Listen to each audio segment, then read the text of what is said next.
जय गुरु जी, शुक्राना गुरु जी। अनंतम अनंतम शुक्राना गुरु जी के चरणों में मेरा कोटि कोटि प्रणाम। तो मैं फिर से नई सत्संग लेकर आई हूँ और हर दिन गुरु जी का नया नया सत्संग होता ही रहता है हमारे जीवन में। तो गुरु जी कहते हैं कि जब भी मतलब तुम्हारे साथ कुछ भी सत्संग हो तो उसे ज़रूर शेयर करना चाहिए।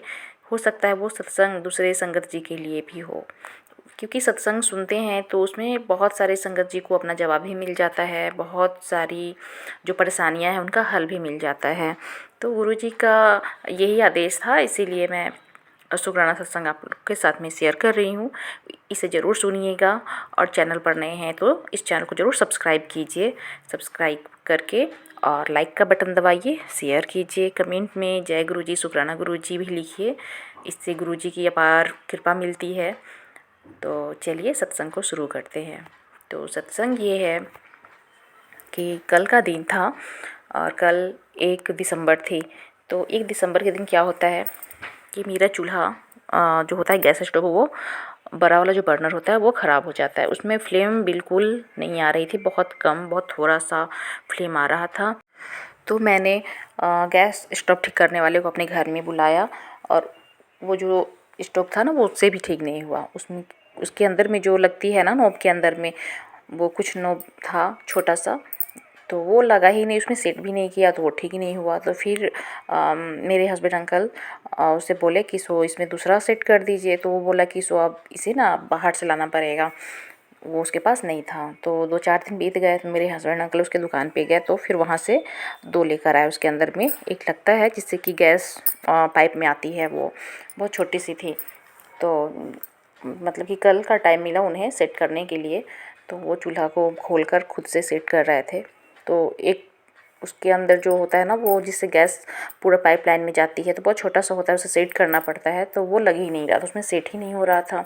अब बहुत परेशान थे। अब क्या होता है ना कि सुबह में हम लोग नाश्ता खाना बनाते हैं तो एक स्टोव पर बनाना बहुत मुश्किल हो जाता है। सारा हम लोग खाना बनाते हैं, दूध है, चाय है, बहुत सारी चीज़ करनी पड़ती है, तो बहुत दिक्कत होती है कि आप एक चूल्हा पर कर नहीं सकते हैं। तो बहुत ज़्यादा दिक्कत हो रही थी मुझे और मैं बहुत दिक्कत से मतलब कि 1 महीना से परेशान थी। तो कल क्या होता है ना कि मेरे हस्बैंड अंकल एक सेट करते हैं तो नहीं होता है, फिर मुझे बुलाते हैं। मैं कुछ काम कर रही थी, हॉल में सब्जी काट रही थी, तो बुलाते हैं कि सब देखो ना नहीं हो रहा है सेट, अब क्या करें। तो मैं जाती हूँ तो फिर बोलती हूँ कि इसे मतलब 2 नोब था तो 2, एक तो नहीं हो रहा था, फिर बोले कि इसे भी कर देख लेता हूँ।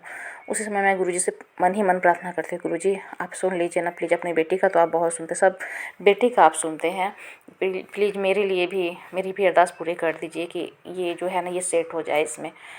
गुरुजी मेरी अरदास सुन लीजिए। तो एक छोटा छोटा जो होता है ना हम लोग का जो मन का बात, वो गुरुजी सब सुनते हैं। तो उस टाइम में मेरे हस्बैंड अंकल जो पहले सेट नहीं हो उसे हटाकर फिर उसे लगाते हैं, उसे सेट करते हैं तो धीरे धीरे सेट हो रही है। उसमें सेट हो रही होती है तो वो अच्छे से सेट करते हैं तो वो हो जाती है। और मैं गुरुजी का मंत्र जाप अंदर ही अंदर कर रही होती हूँ, गुरुजी से अरदास करते, गुरुजी अपनी बेटी के लिए ठीक करा दीजिए ना, आपकी बेटी को बहुत दिक्कत होता है, बहुत परेशान होती है आपकी बेटी। बस क्या होता है देखते थे वो जो नोजल था वो अच्छे से सेट हो जाता है उसमें। मेरे हस्बैंड अंकल बोलते देखो ये तो सेट हो गया, ये तो गुरुजी की कृपा है। अभी गुरुजी का ही मैंने नाम लिया, गुरुजी को ही मैं याद कर रही थी। और गुरुजी देखिए कितनी मतलब कि उस दिन वो जो बनाने आया था गैस स्टोव उससे भी नहीं हुआ, और वही देता है, बोलता है कि ये सेट नहीं करेगा क्योंकि ये इसमें सेट नहीं करेगा ये क्योंकि बड़ा है थोड़ा। लेकिन गुरुजी की कृपा देखिए वो कैसे सेट हो जाता है उसमें। गुरुजी सब चमत्कार कर देते हैं, अपनी बेटी को कभी दुखी नहीं देखते हैं। बहुत मुझे तो इतना मतलब कि क्या बताऊँ, मैं बहुत खुश हो गई। ये मेरे हस्बैंड अंकल भी बहुत खुश हुए कि गुरुजी तो बहुत सही में चमत्कार करते हैं, जो कोई नहीं कर सकता है वो हमारे गुरुजी करते हैं। तो बहुत मैं खुश हो गई कि गुरुजी आप ही के कारण, आप ही के चमत्कार के कारण ये सब हुआ है। तो मेरा जो गैस स्टोव है वो ठीक हो गया, अब अच्छा सा फ्लेम आ रहा है उसमें, खाना बनाने में कोई परेशानी कोई दिक्कत नहीं हो रही है मुझे। तो ये मेरे लिए बहुत ही मतलब कि बड़ा शुक्राना सत्संग था, बहुत ही बड़ा शुक्राना सत्संग था। मैं बहुत खुश थी कि गुरुजी बहुत कृपा करते हैं, सारी बेटियों पर कृपा करते हैं गुरुजी, और एक छोटी छोटी बात को गुरुजी सुनते हैं। तो ये बहुत ही अच्छा, मेरा बहुत ही अच्छा शुक्राना सत्संग है मेरे लिए। और आपको कैसा लगा ये सत्संग पता नहीं, लेकिन सबके जीवन में होता है कि किचन में जब हम लोग खाना बनाते हैं तो मतलब कि गुरुजी का हमेशा आदेश होता है कि मेरी बेटी अच्छे से मतलब खाना बनाए और वो कोई दिक्कत उसके साथ में नहीं हो। तो कल मैं एक सत्संग सुन रही थी, उसमें किचन से रिलेटेड ही एक सत्संग मेरे सामने आया, तो मैं सुन रही थी। तो क्या होता है कि उसमें बोल रहे थे कि तुम्हारे किचन में ना एक लोहा है, एक लोहा का कुछ है किचन के कोने में, उसे निकाल कर बाहर फेंक दो, वो सही नहीं है, वो दुर्घटना वो दुर्घटना का कारण है, तुम उसे हटा दो, इसलिए तुम्हारे काम नहीं बन रहे हैं। तो फिर मैं सोचने लग गई, मैं मतलब किचन में आती हूँ, देखती हूँ, तो मुझे तो कुछ नज़र ही नहीं आता है कि कहीं तो कोना में कुछ है नहीं। अब क्या, मैं सोच में पड़ गई कि कुछ तो है नहीं। फिर शाम में ना मैं कुछ बना रही थी, तो नीचे ना सामान सब रखा हुआ है किचन के नीचे में, तो वहाँ से जब मैं हटाती हूँ तो एक जाली था, लोहे का जाली था, जिस पर हम लोग बैगन पकाते हैं, टमाटर पकाते हैं। तो वो जाली थी तो वो पुरानी हो गई थी, उसमें जंग लग गया था और वो बीच से टूटी हुई थी, 2-3 जगह से टूटी हुई थी और पूरा जंग लगा हुआ था। तो मुझे समझ में आया कि ये तो कोना में साइड में ही रखा हुआ है, कहीं यही चीज़ तो नहीं है जो गुरुजी ने सुनवाया है। मोबाइल पर मैं सुन रही थी यूट्यूब पे सत्संग में, तो कहीं ये तो नहीं है। फिर मैं उसे बाहर निकाल देती हूँ और मैं अपने हस्बैंड अंकल को बताती हूँ। तो मेरे हस्बैंड अंकल भी ये सत्संग सुने हुए थे, तो उन्हें मुझसे बोला कि सो एक सत्संग के बारे में गुरुजी बता रहे हैं कि अपने किचन में ना कुछ है, लोहा का सामान है कुछ, उसे निकाल कर बाहर करना है, किचन में है देखो। तो मैं बोली कि सो नहीं, मैंने तो यहाँ पर चेक किया है कि यहाँ पर तो कुछ भी नहीं है, कुछ तो है नहीं वैसा। तो जब मैं वो निकालती हूँ जाली, जिसमें टमाटर बैंगन पकाते हैं ना, वो निकालती हूँ, तो मेरे हस्बैंड अंकल को बताती हूँ कि ये देखिए, ये जाली ना टूटी हुई है, बीच से मतलब 2-3 जगह से टूटी हुई है और पूरा जंग लगा हुआ है। हो सकता है ये कोना साइड में ही है रखा हुआ, हो सकता है कि गुरुजी हिंट्स देते हैं, हो सकता है कि यही मतलब चीज़ हो, क्योंकि जंग लगी हुई चीज़ हमें अपने घर में नहीं रखनी चाहिए, क्योंकि वो नकारात्मकता ही देती है, नकारात्मक ऊर्जा से निकलती है। तो मेरे हस्बैंड अंकल बोले कि देखो गुरुजी को कितना पता होता है, गुरुजी कितना हर वक्त सबके लिए देखते हैं, सोचते हैं और बहुत सही में चमत्कार करते हैं। गुरुजी को क्या पता है कि किसके घर में क्या है कोना में रखा हुआ। तो मेरे हस्बैंड अंकल को भी देखकर यकीन नहीं होता कि सही में ये घर में मतलब कोना में ही था और ये निकाल के मतलब कि अभी मैं बाहर कर रही थी। तो बोले कि अभी बाहर कर दो इसे। तो मैं बोली कि सो नहीं, अभी रहने देते हैं, अब सुबह में बाहर कर देंगे।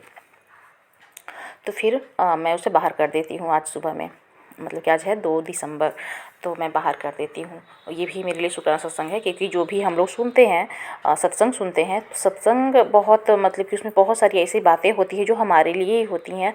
और पहले जब मैं सत्संग सुनती थी, तो मुझे, जब मैं जुड़ी थी गुरुजी से ना, तब मुझे नहीं लगता था कि ये सत्संग मतलब कैसे ही है, तब मुझे समझ में नहीं आता था कि सत्संग सुनने से क्या होता है। लेकिन जब सत्संग सुनने का मतलब कितना सुननी, मतलब दिन भर मैं सुनती हूँ सत्संग, तब मुझे सत्संग सुनने से इतना मतलब कि अच्छा लगा, इतना अच्छा लगा।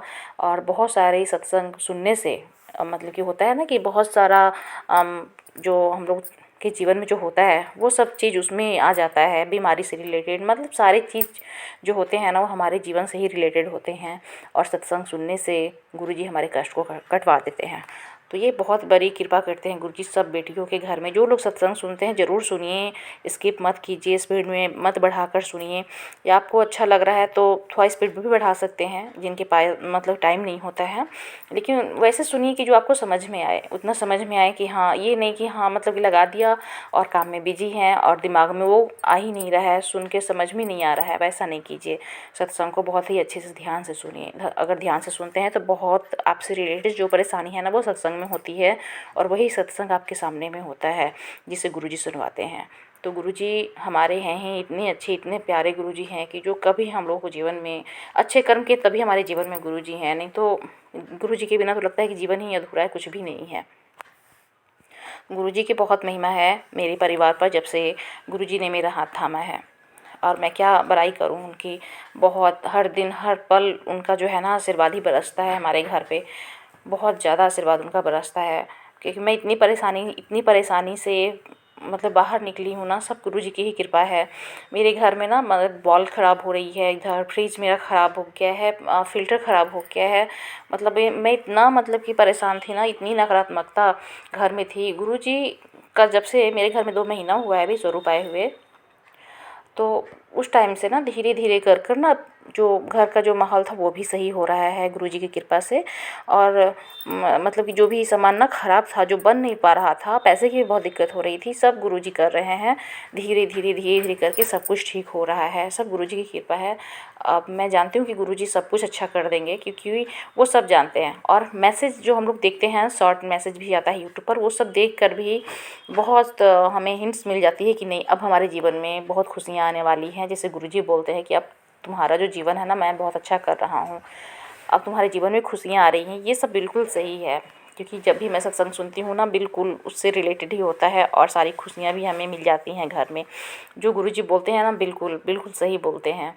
जो गुरुजी की बेटी है हम लोग, और गुरुजी को अपना पिता मानती हूँ मैं। और जब भी दुख में हूँ या सुख में हूँ, मैं हमेशा गुरुजी के पास बैठ के अरदास करती हूँ, गुरुजी आप ही हैं सब कुछ सीखने वाले, आप ही सब कुछ करने वाले हैं, बस आप कृपा ऐसे ही सब पर बनाए रखिए। जितने भी सत्संग सुन रहे हैं ना, जितने लोग सत्संग सुन रहे हैं, जो बहुत परेशानी में हैं, उनके भी आप ज़रूर सुनिए। जो बीमार हैं उनकी भी ज़रूर सुनिए। जो आपके पास अरदास करते हैं अपने बच्चों के लिए, अपने हस्बैंड के लिए, अपने फैमिली के लिए, अपने परिवार के लिए, अपने माता पिता के लिए, जिस भी परेशानी से है ना गुरुपा, उस सबको आप बाहर निकाल दीजिए। सबके जीवन में खुशियाँ भर दीजिए, सबको चिंता से मुक्त कीजिए गुरुपा, सबको अपने से जोड़ लीजिए। और घर में, सबके घर में खुशियाँ, बरकत, सब कुछ हो, सब कुछ अच्छा हो, सब लोग खुश रहें। तो यही मेरा सत्संग है। और मैं सत्संग भूल जाती हूँ, और ड्रीम में भी बहुत सारी मैं ड्रीम देखती हूँ। और मैं क्या बताऊँ, मुझे आज 4 मोर के दर्शन हुए हैं आज सुबह में, भोर में, मतलब कि भोर का टाइम होता है उस टाइम में। तो 4 मोर थे और मैं सपने में देख रही थी। उसके बाद मेरी नींद खुल गई, तो मैं सपने में देख रही थी। और मोर को देखना साक्षात मतलब गुरुजी का ही दर्शन होता है मोर के रूप में। तो मैं सोच रही थी गुरुजी का ही, मतलब कि गुरुजी ही मेरे ड्रीम में आए हैं। तो मैं बहुत खुश हो रही थी कि चलो गुरुजी का ही दर्शन है ये। तो गुरुजी, यही मेरा सत्संग था। जय गुरुजी। ओम नमः शिवाय। शिवजी सदा सहाय। ओम नमः शिवाय। गुरुजी सदा सहाय। जय गुरुजी।